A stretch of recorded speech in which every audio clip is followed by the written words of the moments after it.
Welcome everybody. Alright, so before we get started with the course, there's a few things that we need to set up before that. The first thing you need to do is you need to go to jsbin.com and you can go ahead and you can sign up for your own account there. It's all free, etc. Now, the thing about this, once you sign in, you can actually save what you do, and I highly recommend saving everything you do. It's kind of like sketches. If you're an artist or something like that, you want to save everything that you do. And just for you to look back in, and sometimes you might have a really good idea and you can go back and actually save it.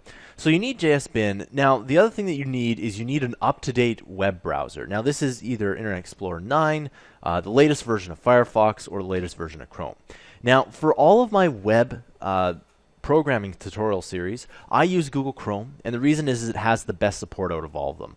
I highly recommend that you do use Chrome, and if for whatever reason you're going through this tutorial series and all of a sudden something doesn't work, or something you type in exactly the way I type it in and it ends up looking a little different, chances are the reason is you're not in Chrome. Chrome has the best support for HTML5 and just general web support. So I highly recommend just using Chrome.